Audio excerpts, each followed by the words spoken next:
Donc, bref, quand vous voyez que la période approche, vous allez avoir ce mélange d'huile chez vous que vous allez mettre sur votre peau. Vous allez la mettre, ça dit, vous allez oindre l'huile sur votre corps. Vous allez passer l'huile sur tout votre corps, surtout les parties où il y a la sécheresse. Vous passez bien. Ça dit, vous le faites au moins 2 à 3 heures avant d'aller sous la douche. Si vous pouvez le faire 2-3 fois par semaine, c'est déjà bon.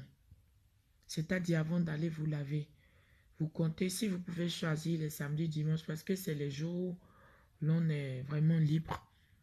Parce que c'est pas évident qu'un lundi matin jusqu'au vendredi, tu as par exemple l'habitude d'aller au boulot à 8 heures et tu vas te mettre à compter 3 heures d'avance et passer l'huile sur la peau et attendre 3 heures du temps pour te laver, c'est pas possible.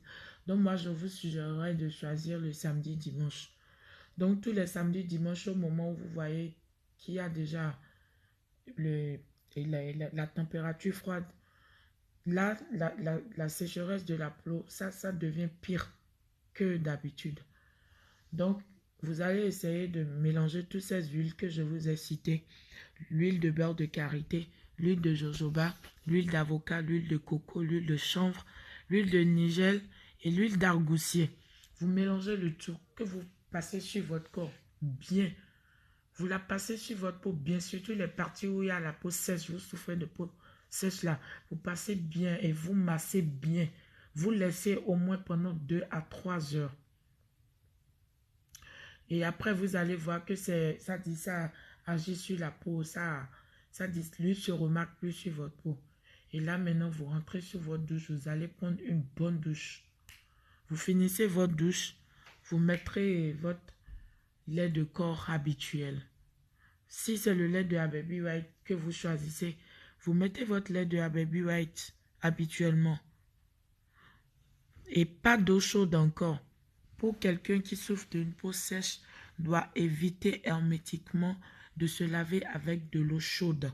Par contre, de l'eau tiède.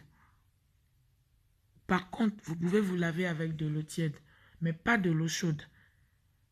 Car l'eau qui est trop chaude enlève le sébum protecteur et accentue la sécheresse de la peau. Donc, si vous pouvez aussi essayer de rétablir votre ration alimentaire, vous allez consommer plus d'huile riche en oméga 3. Car malheureusement, nos modes de consommation actuels entraînent souvent un déséquilibre avec l'oméga 6 en trop grande quantité, 10 à 15 fois supérieur à l'oméga 3. Donc, essayez de voir, ça dit, vous allez plus consommer de l'huile de tournesol et de noix de coco. L'huile de tournesol et l'huile de noix de coco font partie des huiles riches en oméga 3. Par contre, les autres huiles végétales que nous mangeons habituellement sont riches en oméga 6. Et cela n'arrange pas quelqu'un qui a une peau sèche. Donc voilà les conseils que moi je vais donner aux gens qui souffrent des peaux sèches. Si vous pouvez essayer d'écouter ce que j'ai dit, franchement vous allez voir que ça va aller. Et aussi j'oubliais de vous dire, quelqu'un qui souffre d'une peau sèche ne doit pas, je dis bien ne doit pas utiliser des savons, des gels douche, des eaux micellaires, à base d'hydro ou de mercure. Donc, aussi, et si vous pouvez avoir l'huile de camomille, vous le versez dans votre lait de toilette.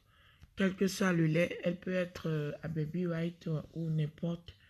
Donc voilà, il faut toujours avoir de l'huile de camomille dans votre lait.